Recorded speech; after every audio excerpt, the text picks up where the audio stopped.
Vinyl Gang, we've got a great show coming at you. Hey, on our previous show, we did one killer, all filler. This show is all killer. There's a lot of records like that out there. And again, I know I say it all the time. I sound like a broken record. Ba-dump-bump. Get to know your record collection, because it's really easy, regardless of how few or how many you have. It's really easy to kind of forget details and things. But once you start getting in there and moving your hands through those spines of those records, you really, really have a much closer relationship with your collection.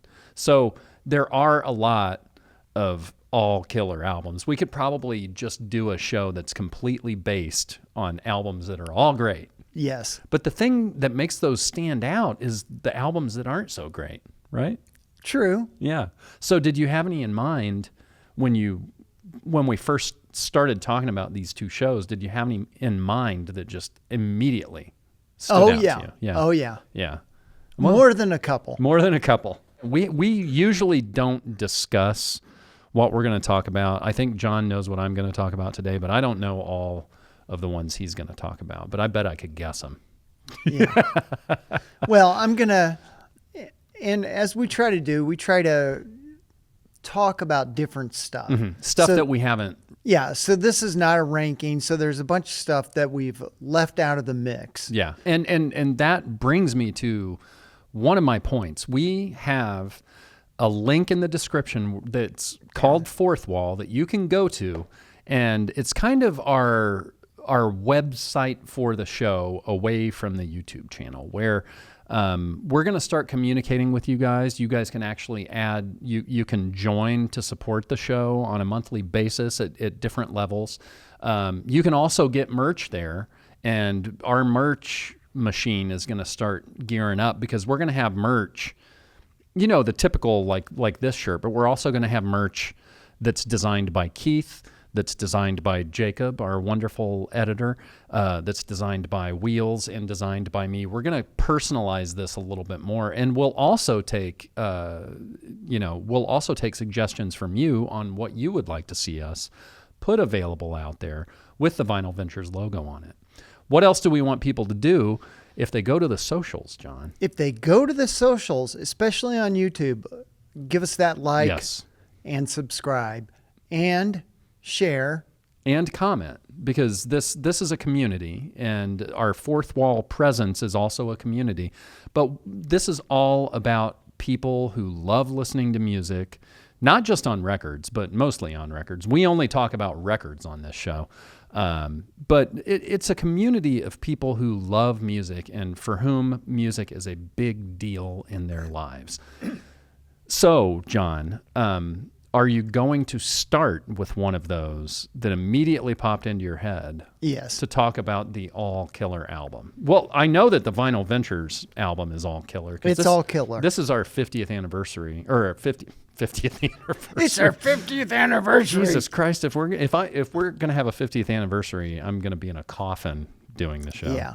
But no, this is our 50th show that Keith had pressed on vinyl for us, and I will take that. It's all killer, but I'm going to take that. And John, tell us what your first all killer record is. The first one, Rock Pile.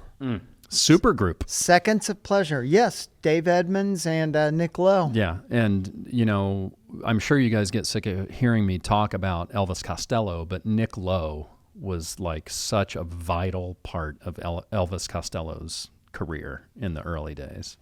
And these Rock Pile records are fantastic. They're ear candy. There's one record. Oh, I thought that they had a second one. No. Huh. Oh, okay. This is it. I'm learning. I'm learning things. This is Seconds of Pleasure. This came out in 80. Okay. Cool. On Columbia Records, which makes sense. Elvis Costello's first album was on Columbia. Yeah, and Rock Pile has kind of been known as like pub rock. Pub rock, yeah.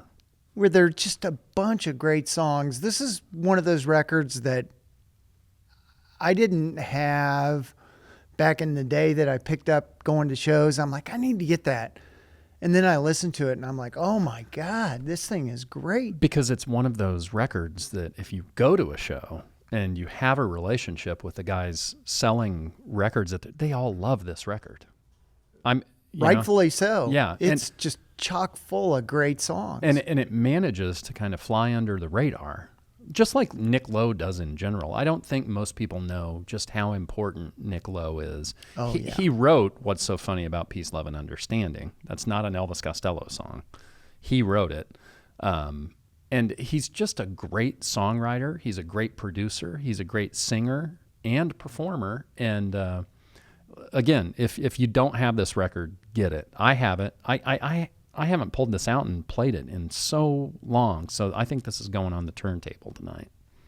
That's a good one to put on there Yeah. because it's just so full of great songs. I mean, there's not a bad song on the record. Were there singles released from this? They should be down there in the corner.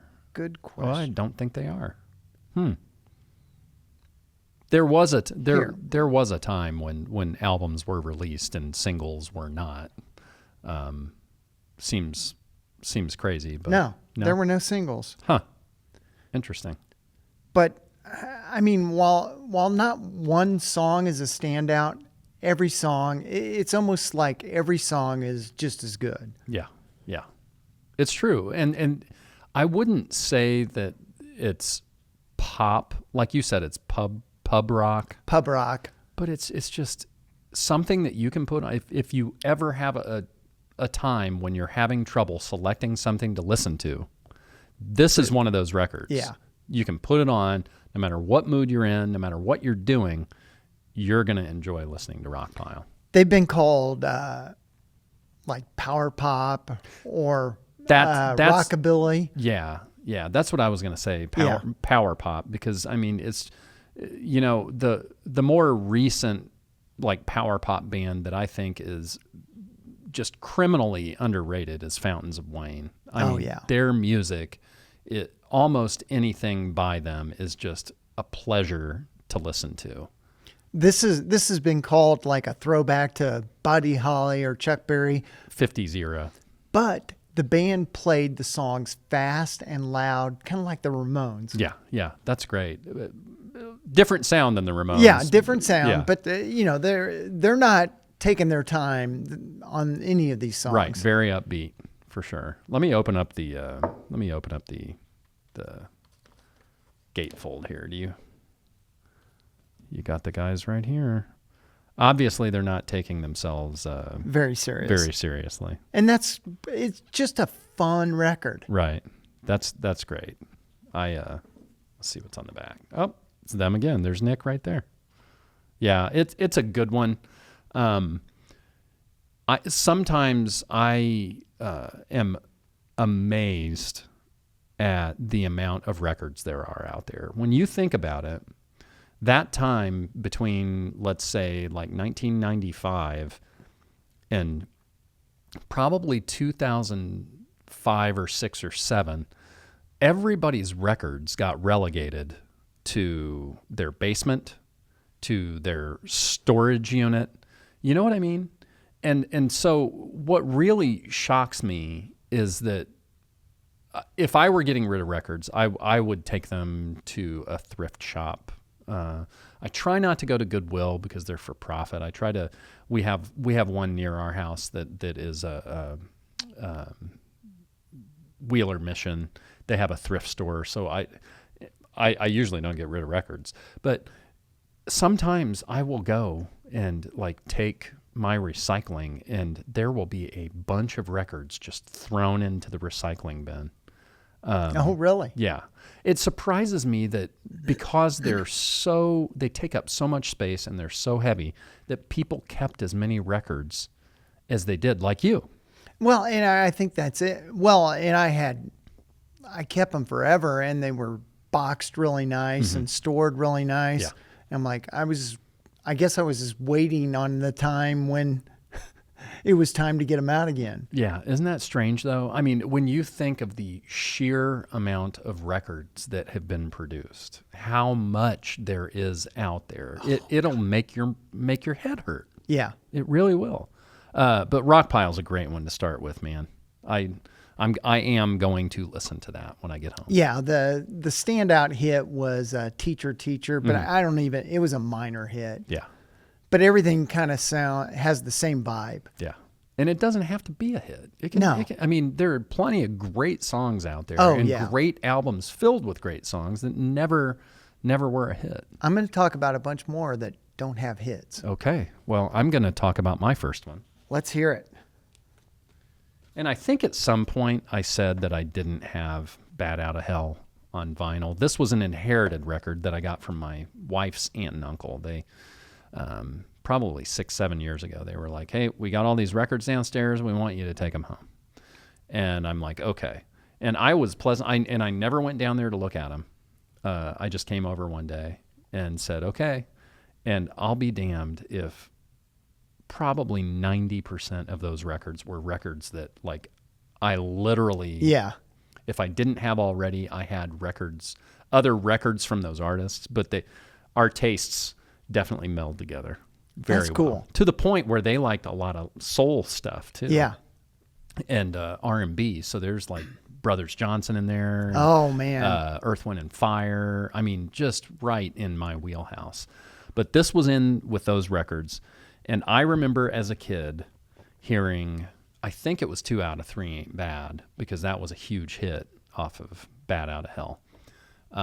And I think I got it on cassette, and I just listened to, we may have had it on 8-track, actually, but I always loved listening to this album. And I obviously the songs are great. Jim Steinman wrote them. Meatloaf sang them. He kind of came into notoriety from Rocky Horror Picture Show, and then this album got put together, and it was a team effort, but just such a phenomenon. This thing's probably sold 20 million copies. There was a local indie bar called The Voo in Nora. Yeah. And they would play Paradise by the Dashboard Oh, yeah. Lights. That's where I met my wife. And it was like one of those things, they would play it and everybody in the bar would sing along. It was a neat moment. Yeah, yeah. I remember Bill Hayes, friend of the show,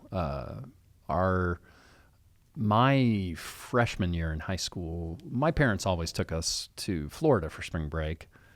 And a couple years, I took a friend along, and Bill and I went. I think he was I was a freshman. He would have been a junior. And at the time, you could go into bars in Florida when you were 18. Yeah. And we went to Fort Lauderdale. Now, it wasn't the spring break scene that it was when you went to Fort Lauderdale, I'm sure. But it was still a scene, and a lot of the bars on the beach had live acts playing most through the week, not like regional or local acts. Right. And there was a band at this bar called Summers, and the band, I still remember, it was called Fury, and they were basically a cover band, but they played Paradise by the Dashboard Light. Oh, yeah. And it was the same thing, but it was them performing it live. Yeah. And it was the energy in the place, because, it would have been probably 87 or 88, something like that. Maybe a little later, maybe 90, doesn't matter. But people still loved that song. And I never really listened to that song much. It wasn't one that I always listened to, but being involved in like a group when everybody's into that. And everybody's singing along. And Everybody everybody's knows singing the along, words. and they know the middle section when Yeah. the guy's calling the game and stuff.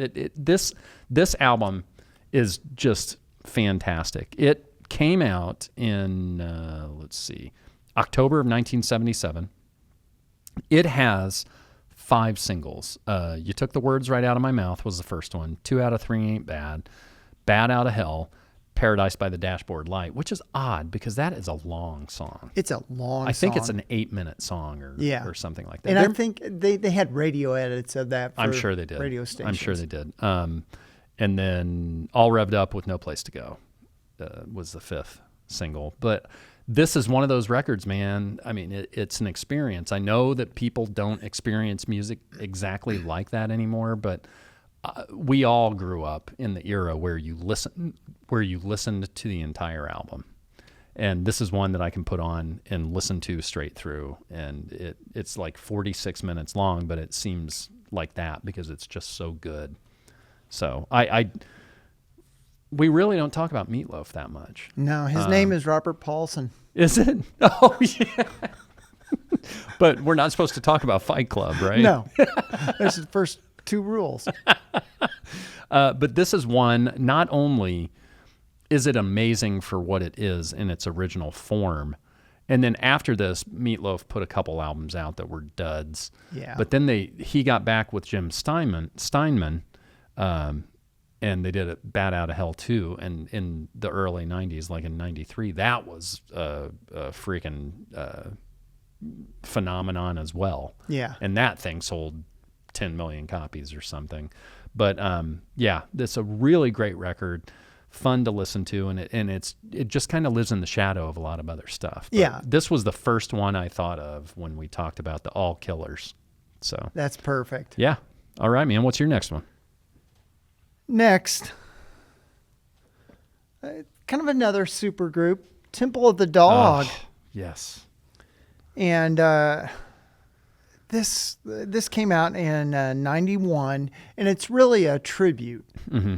To Andy Wood. Yeah, to Andy Wood, the former lead singer, and he died on March 19th, 1990.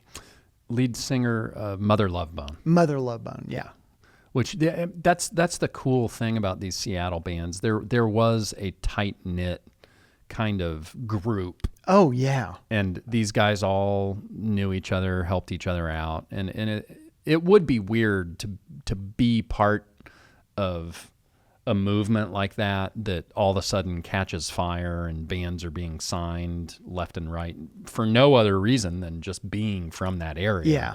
But Mother Love Bone was a very well-loved band, and a couple of dudes from Pearl Jam were in Mother Love Bone, right? Yeah. The band was Jeff Ament, Mm-hmm. Matt Cameron, Chris Cornell from Soundgarden, Yep. Stone Gossard, Yep. Mike McCready, and Eddie Vedder. Yeah. He's on Hunger Strike. Yeah. I love this record. You've just recently gotten this, right? Yeah. I think you told me about it and I picked it up. Yeah. It is such a great listen. I mean, and there is so much emotion packed into this where even if you didn't know that it's a tribute album, that emotion comes through on all of these songs. Say Hello to Heaven is a great song on here. Call Me a Dog. Call Me a Dog's probably my favorite. Might be my favorite Seattle era song ever.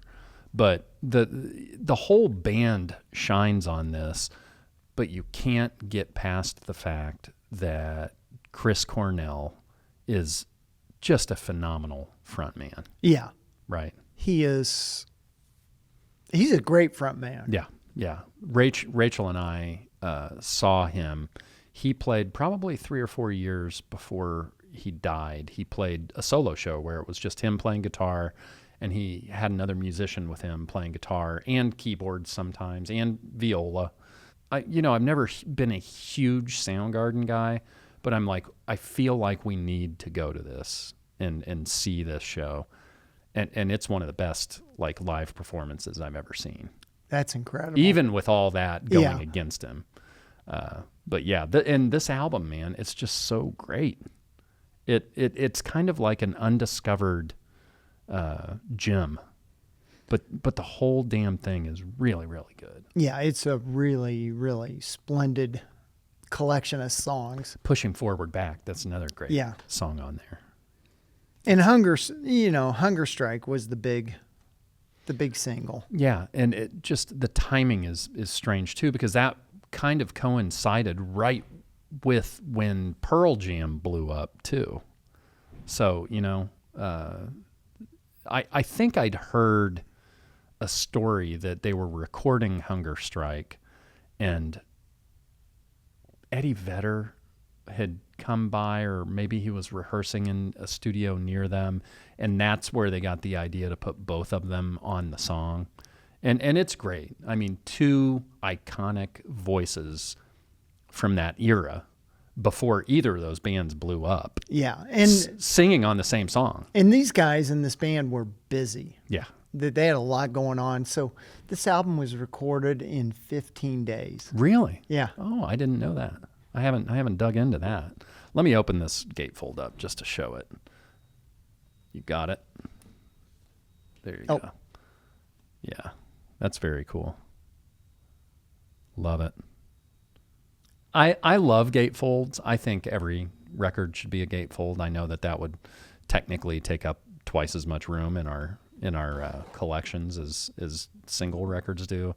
But there's something about a gatefold that just feels more substantial, and the 12 by 12 canvas becomes 24 by 12. Yeah. And I love that. So yeah, that's a good one, man. Gatefolds are easier to find in the collection. Yes, they're a little bit thicker. Yeah, a little bit My thicker. version of this, I think it's 8 or 9 years old, but they had a version with a lenticular cover where this photo moves, and I love it. I love the fact that it's a gatefold, but it's awfully hard to get into the record condom because it's so thick. So that's a great call, man. I'm glad you brought that. I'm glad you got it. Yeah, finally. it was one I had to have that I had on CD, but it doesn't pop up that much. Mm-mm. You I don't saw see it a bunch. Before you got this, I kept seeing it used at Karma, and I almost bought it for you like 3 or 4 times. Then I went in there one day and I was like, I'm going to buy this. It was gone. For a good reason. Yes. Yeah. Okay, man. That's a good one. Temple of the Dog. What do you got? I've got a band that we don't talk about a lot. This is Faith No More's King for a Day, Fool for a Lifetime. This came out in 1995. It's on Slash Reprise Records, which Slash was always a good. Oh yeah. Slash was always a good record label. I just love the way the cover of this looks. It matches our colors very, very well. But this is at a time, Faith No More kind of hit it big with The Real Thing. It's almost like they became a one-hit wonder, and, years went by. And then this came out. Their guitarist, Jim Martin, left the band before this was recorded and released. I just remember hearing the first single off of this, which is Digging the Grave, and it's almost like a punk song. And I'm like, and I wasn't really a huge fan of The Real Thing in that era with the kind of the rap and the rock together. But I heard this song and I'm like, I have got to have this album. So I literally, upon hearing it, probably on MTV, I bought it, and it was in rotation when I was in the last couple of years of my college career. Just every day I'd listen to this record. This had 3 singles released from it, Digging the Grave, Ricochet, Evidence. But it's one that it's got a lot of different types of songs on it, and I can listen to the whole thing, and I enjoy every bit of it. But, they're kind of a sleeper band, too, because they have another album called Album of the Year, which I think is hilarious that they named an album of the Year. It's another one. It's just great. Everything on it is great. Mike Patton is kind of a Renaissance man and does a lot of different types of music, does a lot of different types of bands.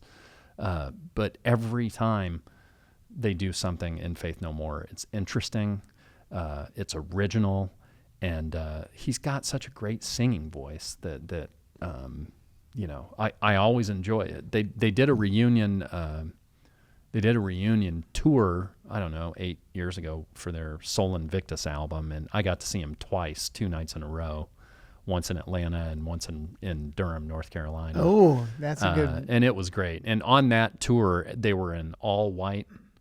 The stage was all white. I don't know what the deal was. But the other thing that I'll never forget about that is all of their merch, their T-shirts were $20. Ooh. Yeah. I got 2, and one of them the collar came off of. Maybe there may have been a reason it was only $20, but I just love this band, man. There's kind of a Subway scene on the back. I like the artwork quite a bit. Yeah, the artwork is just it definitely stands out with the dog and the cop.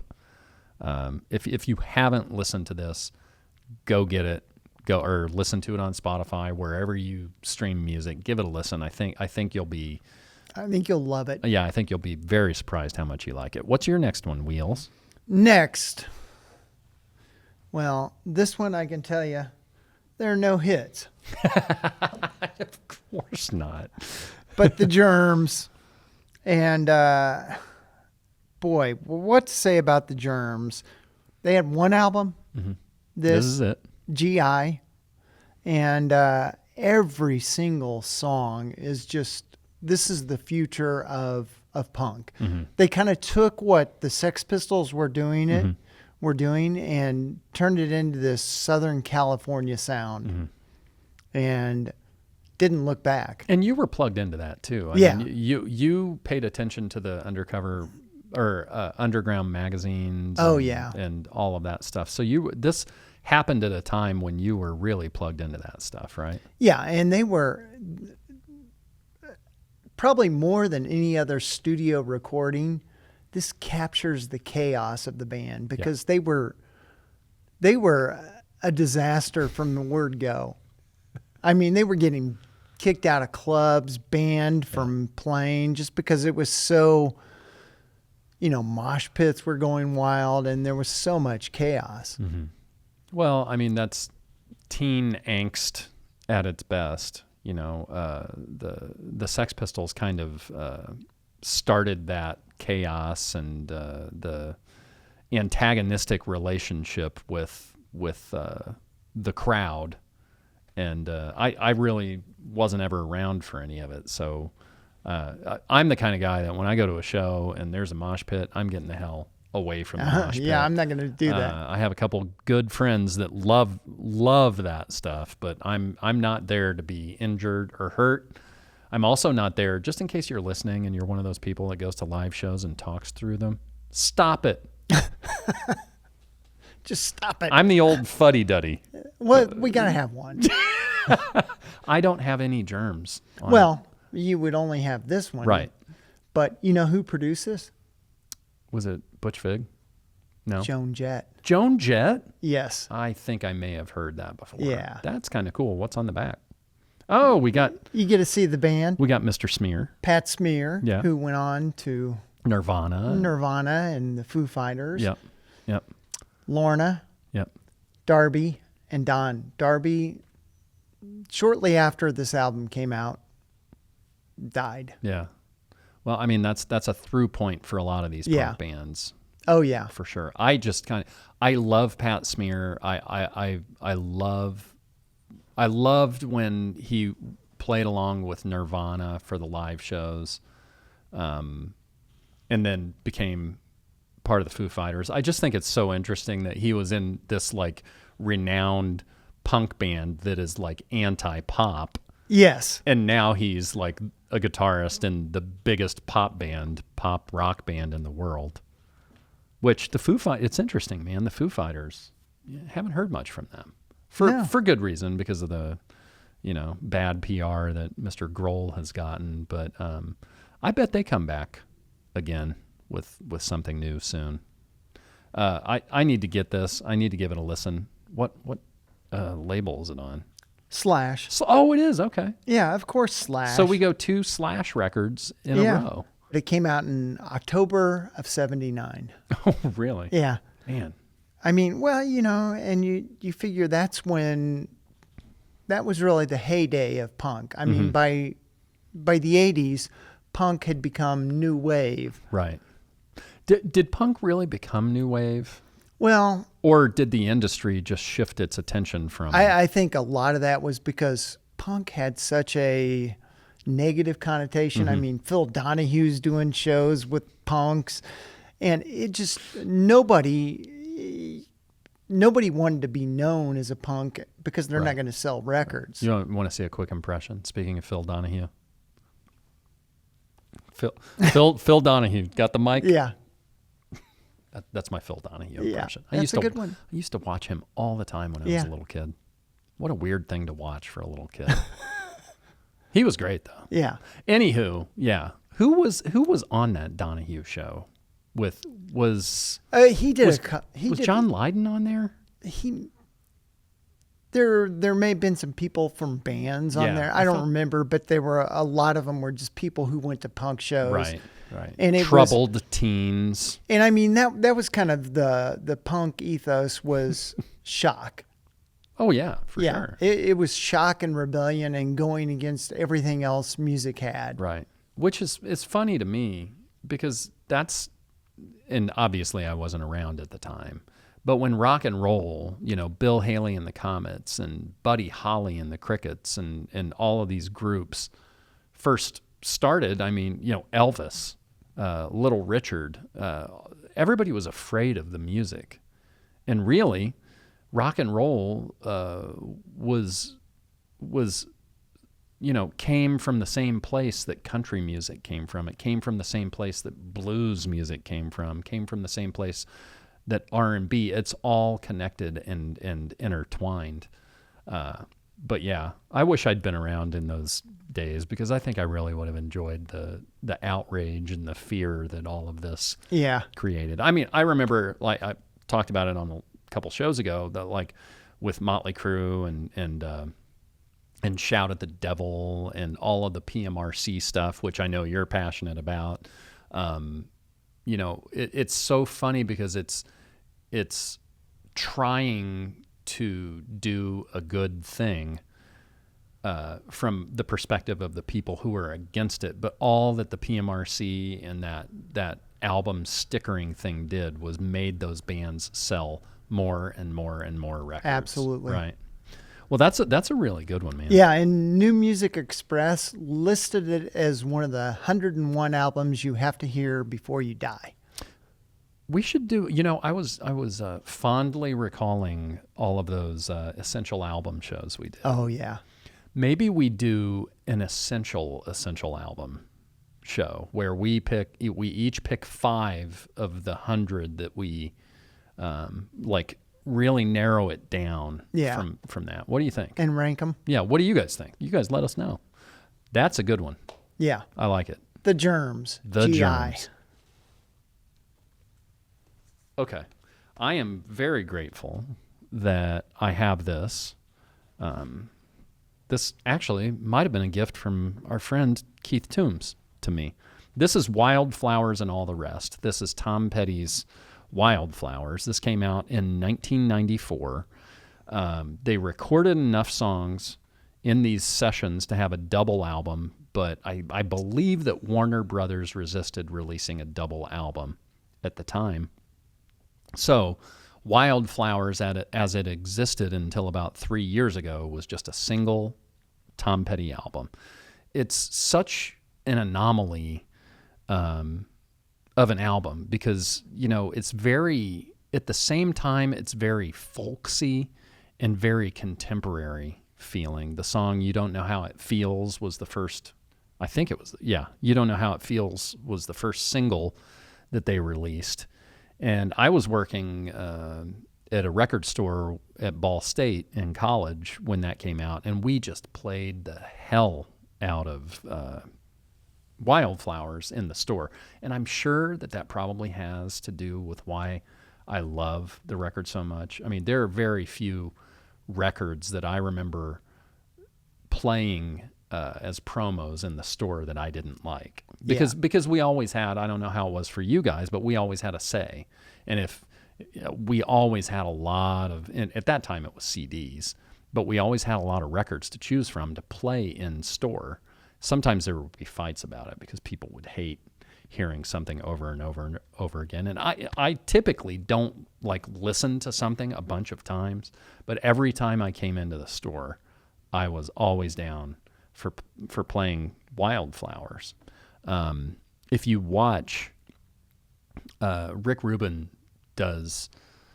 talks about recording this album and talks about the fact that Tom Petty was just like an open faucet of musical ideas. Like he talks about one song where Tom is playing and singing, and Rick goes, "Where?" And I don't know what song it is. I think it's one of the songs on here. And Rick goes, "How long have you had that written?" He goes, I just wrote it just now," which is crazy. That is crazy. I mean, Tom Petty, those early songs, I know that you aren't like a huge... I like the early Tom Petty quite a bit. Yeah.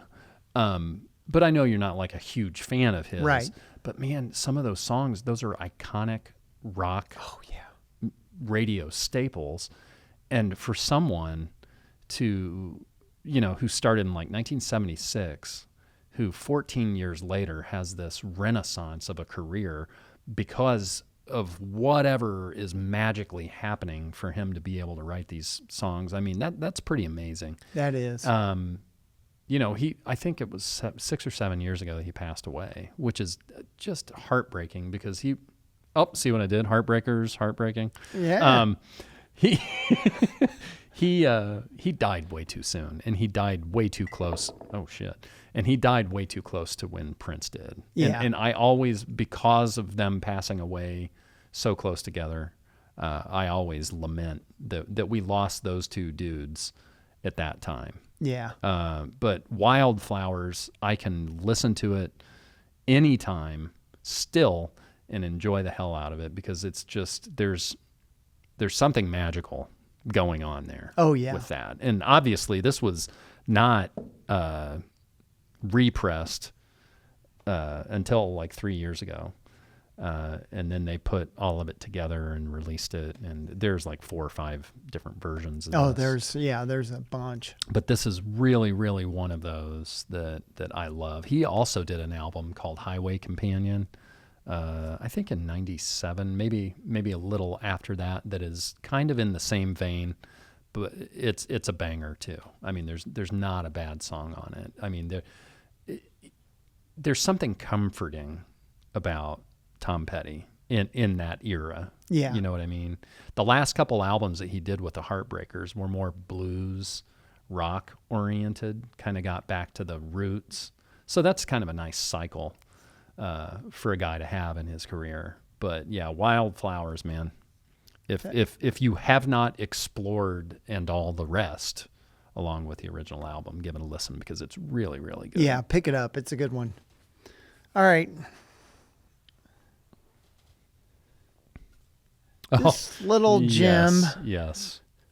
The English Beat, special beat service from 1982, their third studio album. They were kind of a ska band. Mm-hmm. And, this album means so much to me because I saw them on spring break. We were talking about spring break in Daytona Beach. They opened for REM opened for them. Wow. Because so what year would that have been? Like 82? Yeah, it was 83. 83. The spring of 83. Right before REM really just... Yeah. All they had was Chronic Town. Yeah. Yeah. What an experience, man. Was it Daytona that you always went to? Yeah, it was Daytona. But I mean, they were free shows. Yeah. Just at a hotel. Yeah. Yeah. Well, I mean, and they were probably they probably had sponsors. Oh yeah, I think it was sponsored by Captain Morgan Rum. Oh gosh, I'm sure there was an incident with that later on.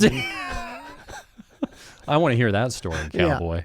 Yeah. You've talked about English Beat before. I love the cover of this. I love the fact that they're in front of the plane and they have a little plane on here.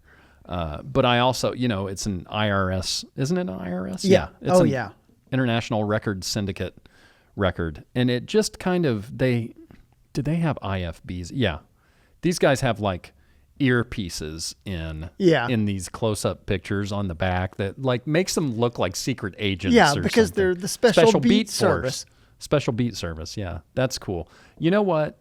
This is another one that has landed on my you need to listen to it because Wheels likes it so much list. And now that I'm a convert to Spotify, I'm going to listen to this. Yeah, it's such a great album. There were 3 singles from it.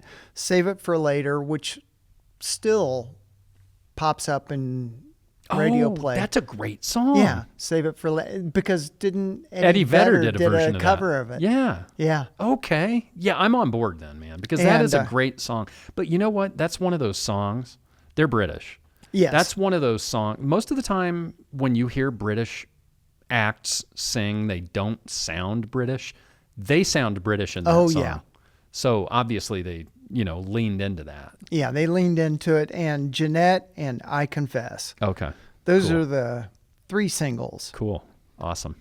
I'm excited now because it escaped me that was them. Yeah, and I mean, the guy I loved in the band was Ranking Roger. Yeah.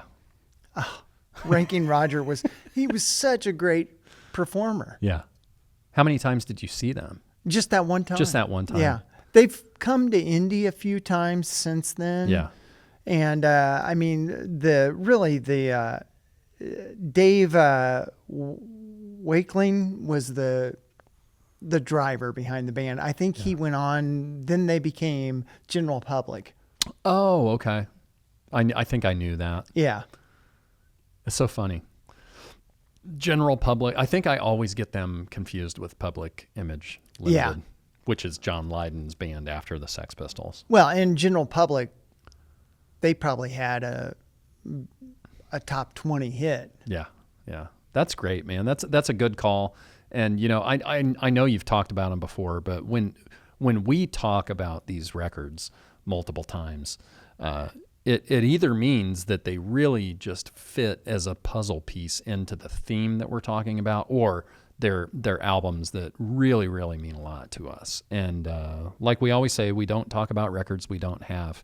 And sometimes we're going to talk about these records more than once. Yes. Yeah. It peaked at number 39 on the Billboard 200 chart in 83. That's great. The strength of, a couple of the singles. Yeah. And, of course, airplay on the fledgling MTV. Oh, yeah, that's true. Yeah. I mean, image-wise, they definitely look like they would have fit into that early MTV kind of thing. Yeah. That's awesome, man. Well, I'm glad you brought that. Yeah. Now I'm going to listen to them. Please do. I will. Well, that was a good one. My next one.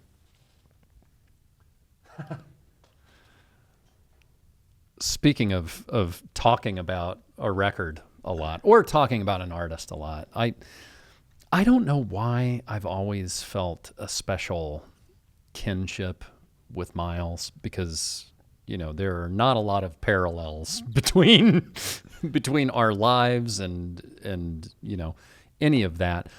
I think it all can be traced back to in high school. I was lucky enough to be in band, be in marching band, wind ensemble, all the different types of band, pep band. But we were lucky enough to have a jazz band. And I was lucky enough to have a jazz band leader named Matt James, who I believe still is a teacher here in Indianapolis at a high school. But I always loved jazz anyway. We didn't have jazz in the house, really. I mean, maybe some here and there.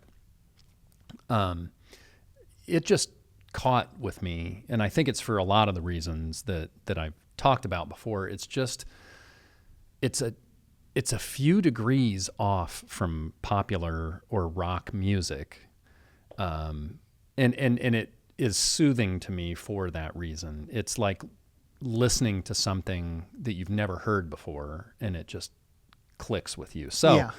Kind of Blue by Miles Davis is not just the best-selling jazz album of all time. It's just great. It's So What is the first song on it, and it's just people recognize that song, and people recognize this album, people recognize this image. This has everything for me. So, I don't listen to this that often, but if there ever is a time where I'm, paralysis by analysis and I can't choose something to listen to, I will pull Kind of Blue out. And it's almost a different experience each time. This was originally released in 1959 by Columbia. This was a sextet, had John Coltrane and Cannonball Adderley on sax, Bill Evans on piano, Paul Chambers on bass, and Jimmy Cobb on drums, and then of course Miles on trumpet. I love him. My boy cat is named after him, and it kind of fits because he's very cool. It's just iconic, and the Miles Davis estate does a really good job, much like the Hendrix estate, of they don't oversaturate you with things, but almost every time there's a record store day, one of the record store days, the Miles Davis estate will put something out, and they're just keeping that legacy alive for the next generations. And I kind of wonder, in today's world, where jazz is going. I mean, it still exists. There's still stars that pop out that people talk about. But I kind of wonder if the fast-paced, short attention span of music fans out there have the time and the wherewithal and the curiosity about jazz.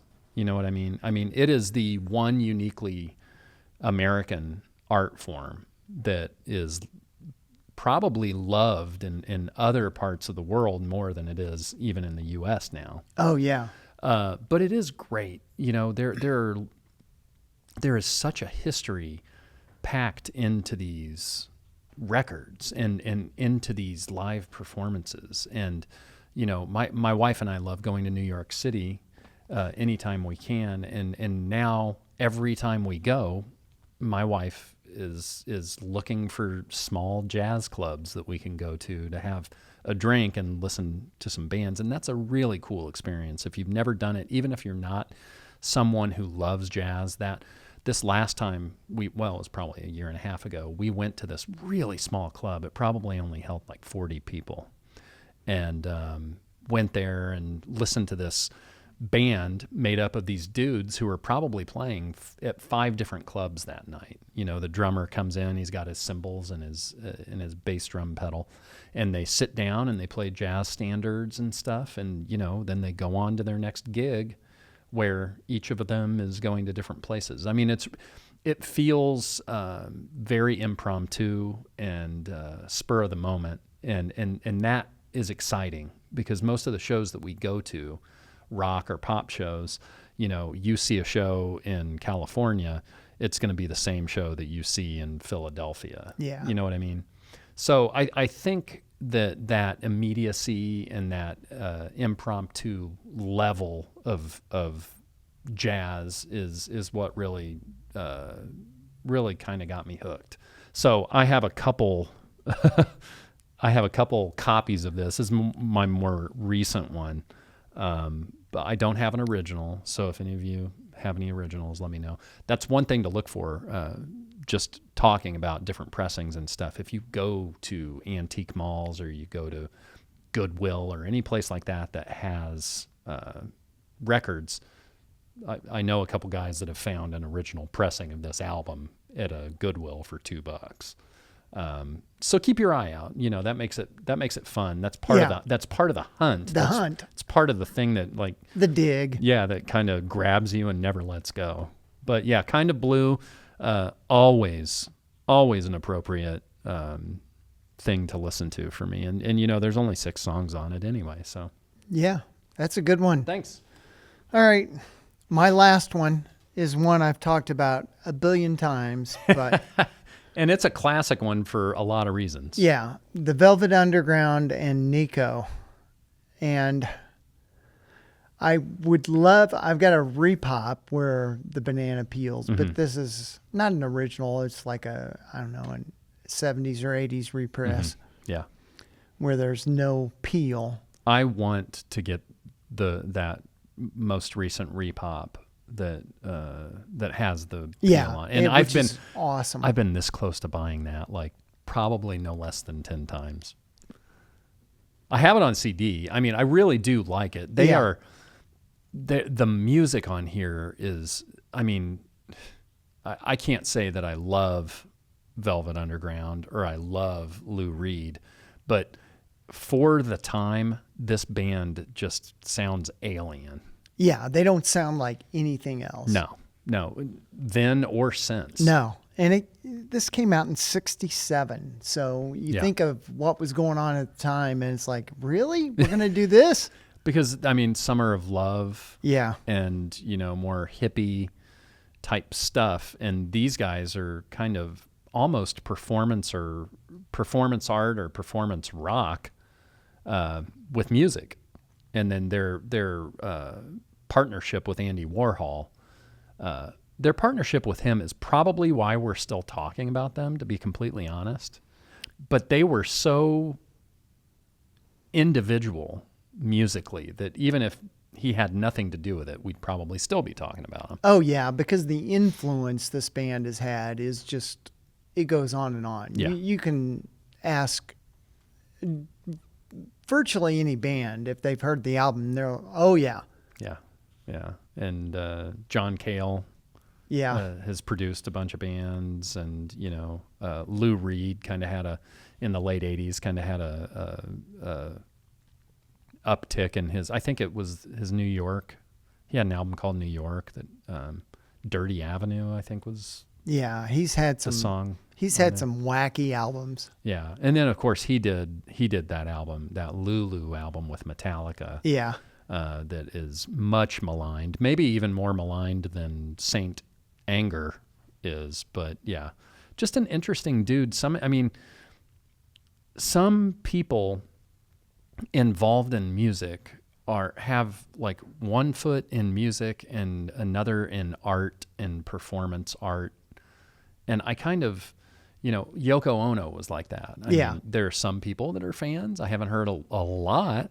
And there's some people that are just not, because they're turned off by the art side or the performance art side of it. But yeah, these guys are definitely infamous and famous all in one. Wasn't there a different version of this? Yeah, because of a copyright with the actor whose image they used. Mm-hmm. So there's I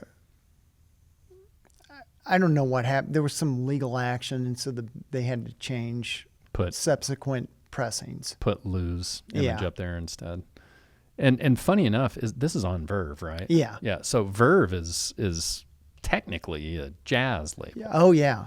So, well, and I are they New York based? Yeah. Yeah. So that all makes sense. Yeah. And I think the cost for this, they don't know exactly, but it ranges anywhere from $1,500 to $3,000.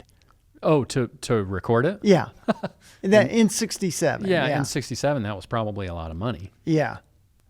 Yeah, that's funny. I don't think I've ever heard that. Yeah, so and it's funny, they've quipped that the album only sold 30,000 copies in the first 5 years. Yeah. Interesting.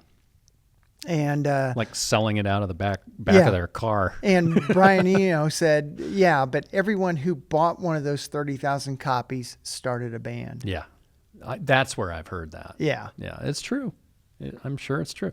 How long ago is this a... That was one that I probably got it second time around. From Tony. In the early 80s. Yeah. Because it was one of those albums I had to have. Yeah.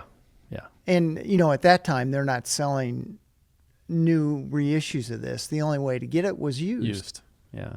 Well, and that goes back into that musical sensei thing. All of us had one of those, whether it was a guy that worked in in a record store or you saw at a record show or a cousin or an older brother Yeah. or sister. So, that's cool too. And there's so much wrapped in those albums that maybe you didn't necessarily feel the drive to get yourself, but you got because somebody told you to. Like for you with that Frank Zappa record, I mean, you're not necessarily a Zappa fan, but you have fond memories of that Zappa Of the record. Mothers, yeah. Yeah. So that's cool. I mean, music is a time machine, and it's really part of the reason that we continue to do this. That's a good one, man. Yeah, Excellent. so it had 2 singles, All Tomorrow's Parties, I'll Be Your Mirror, or Sunday Morning / Femme Fatale. So 2 / titles. Titles with subtitles. That's cool, man. Eventually I'll get it. Yeah. I'll get that You got to one. have it. It's a great one. What's your last one? My last one, I know I've talked about him before. This is On the Rocks. It's the debut studio album from country trio Midland. I think I discovered these guys about 4 years ago now. This came out in 2017. The first song on here was their big song. It's Drinking Problem. They had another single, Make a Little, and then Burnout. I know that, again, I've talked about these guys before, but this is kind of what brought me back into country music. I was a little country bumpkin when I was, 7, 8, 9 years old. And that was around 1980, 81. And, if you think back at that time, you had bands like Alabama that were really big. Hank Williams Jr. was just starting to become a big deal. Actually, one of the first concerts my dad took me to was Alabama with Hank Williams Jr. opening at Market Square That Arena. makes sense, yeah. I played banjo, took banjo lessons, so I did the whole thing. Wore the country clothes and cowboy boots. I had a pair of Spurs. Man, that'd be a good look for this show, wouldn't it? Yeah.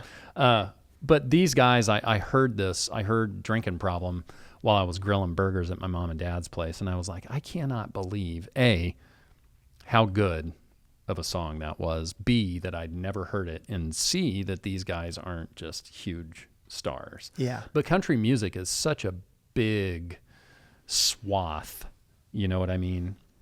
And really, of all of the music industry, country music may be the biggest and the biggest machine, which is funny because this is on Big Machine Records, but it may be the biggest machine because there's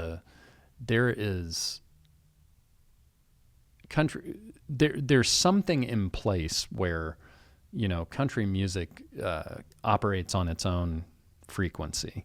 I love these guys. My wife and I finally got to see them live late last year. We did a VIP experience. It ended up maybe not being the best experience, but they're great. All of their songs are fantastic. I think their 4th album is out now. It's called Barely Blue. I'm a fan for life, and it's because I heard Drinking Problem while I was cooking out one day at my parents' place on satellite radio. I mean, that's what this is all about. I mean, I listen to a wide variety of things, but I'm definitely kind of planted in the rock pop arena, and much like the reason I listen to jazz, it's kind of a different take.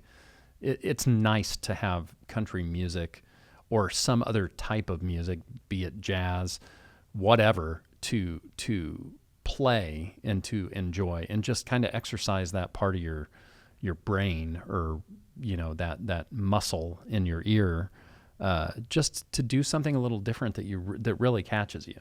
So I love this album, and by the way, I bought this, had to buy it off of Discogs from a guy in the Netherlands. So this is a European press of this because I couldn't find a U.S. press.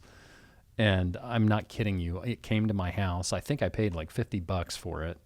It came to my house. I was all excited. My wife and I listened to it multiple times. It sounds fantastic. But about 4 weeks later, I saw this thing popping up on different sites. That's what always happens. Yeah, but to me, it didn't upset me in the least because No. it was worth it. But let me open up the gatefold. I love that it's a gatefold. You got the pictures of the guys, and you can the sing lyrics. along with every single song. You can sing along with the songs, and I also like that they've kind of got the cowboy suits and all of that. There's an image behind it too. It feels like it's more than just music, and I really love that. So if you haven't listened to Midland on the Rocks or any of their stuff, is fantastic. Give them a listen. But we want you to also, down below there is a link. We want you to go to that link. That is Fourth Wall. It is kind of a community. It's kind of the home away from the YouTube home for Vinyl Ventures. You'll have access to merch on there, and eventually you'll be able to join. And if you'd like to give a little to us to help keep the show going and make it bigger and better, you can do that. We also want you to go to our social media. John, what do we want them to do when they do that? Like, subscribe, Yes. and if you care, share. But what if it's your vibe?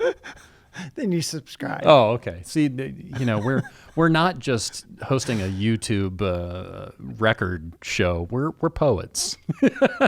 Indeed. No, communicate with us. That's what this is. It's a community. We love sharing our record collections and our favorites with you. We've never done like a every song is great show, and it's so easy to talk about albums like that. Yeah. You don't have to do any research. You love it for the reason that you love it, and you can just talk about it all day. It's been a lot of fun kind of doing something a little I think we've talked about it before, but never actually done it. So I'm glad we did it. It's really nice to do the one killer and the rest filler and now all killer show. But we just want to thank you guys all for coming along. We want to thank Jacob and Keith for all the help and all the work they put into this show behind the scenes too. Just one more thing about that link down below. We're going to have merch that each person involved with the show kind of designs themselves. So you can kind of dig in a little to the personality of the people behind the shows, and it'll be there for you guys to grab if you like. We just want to thank you all for coming along, watching all that stuff on YouTube. And most of all, we want to thank you guys for loving music and loving it to the point that you listen to and watch us talk about it. So for Wheels, I'm Jay, and we'll see you all the next time around. It's a final adventure.